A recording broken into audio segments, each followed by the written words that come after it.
Hello everyone.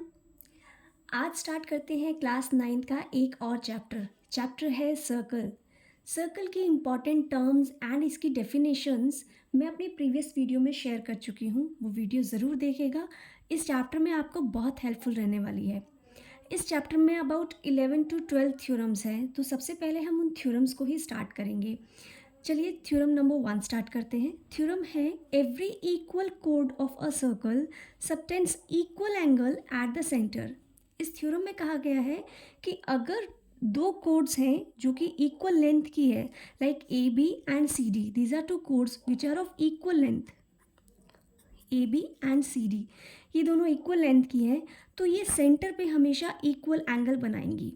तो हमारे पास angle AOB is equal to angle COD हो जाएगा इस केस में। जो इस थ्योरम, इसकी सेकंड थ्योरम है, ये बिल्कुल इसका कन्वर्स है। सेकंड थ्योरम है if the angles subtended by the chord of the circle at the center are equal then the chords are equal। In codes की वजह से जो सेंटर पे एंगल बन रहे हैं, अगर वो एंगल्स इक्वल हो जाएं तो हमारी कोड्स भी इक्वल होंगी। इट मीन्स अगर आपको पहले एंगल बताया गया है कि angle AOB is equal to angle COD हो, देन जो कोड AB है वो कोड CD के इक्वल होगी। So our next theorem is the perpendicular from the center of a circle to the chord bisect the chord। इसमें ये कहा गया है कि अगर सेंटर से कोई परपेंडिकुलर ड्रॉन किया जाए किसी कोड पर, तो वो कोड को हमेशा दो इक्वल पार्ट्स में ब्रेक कर देता है, यानी वो बाइसेक्ट कर देता है। इट मीन्स अगर OM एक परपेंडिकुलर है किस पर, AB पर, देन OM AB को टू इक्वल हाफ्स में डिवाइड करा, टू इक्वल पार्ट्स में। That means AM is equal to MB।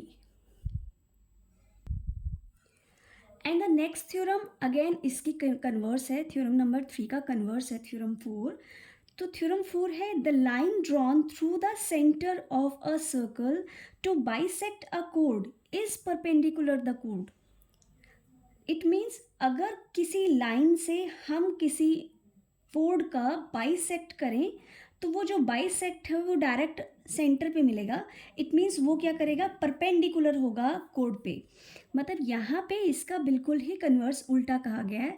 यहाँ कहा गया कि अगर हमने क्या किया है, AM is equal to MB, कोई एक लाइन ड्रॉ की है जो कि कोड AB को बाइसेक्ट कर रही है, तो डेफिनेटली वो जो लाइन है वो परपेंडिकुलर ही होगा AB पर।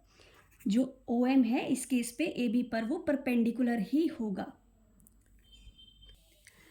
आफ्टर दैट थ्योरम नंबर 6 में क्या कहा गया है, equal chords of a circle are equidistance from the centre.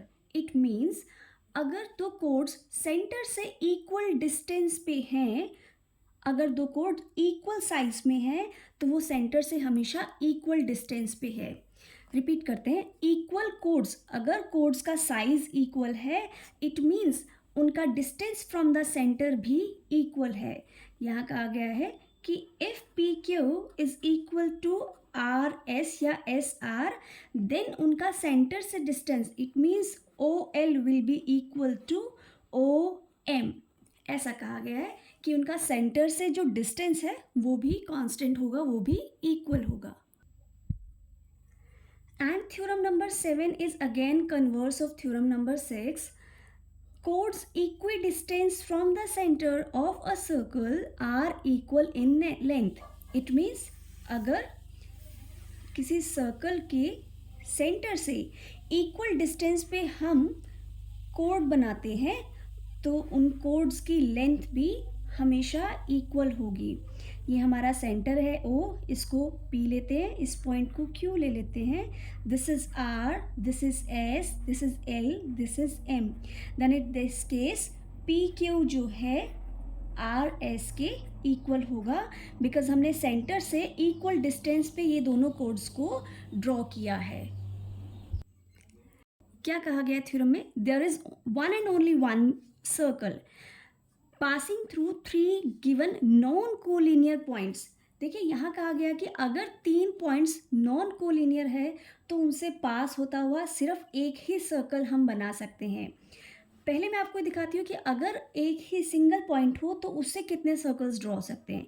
देखिए अगर पॉइंट सिंगल है तो इससे आप इनफाइनाइट सर्कल ड्रॉ कर सकते हैं। ठीक है, ये देखिए बहुत सारे आप एग्जाम्पल्स इससे क्रिएट कर सकते हैं, बहुत सारे। तो इनफाइनाइट सर्कल आप इस पॉइंट से पास थ्रू होके दिखा सकते हैं। And if we have 2 points तब भी हम ऐसा करके दिखा सकते हैं। ये 2 पॉइंट्स हैं तो आप इनमें भी काफ़ी सारे एग्जाम्पल्स क्रिएट कर सकते हैं।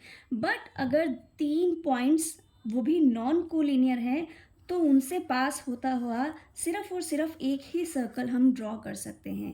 आई होप आपको थ्योरम समझ में आई होंगी। अगर समझ में आई है तो प्लीज़ मेरे चैनल को शेयर कीजिएगा, लाइक कीजिएगा एंड सब्सक्राइब ज़रूर कीजिएगा। Thank you so much.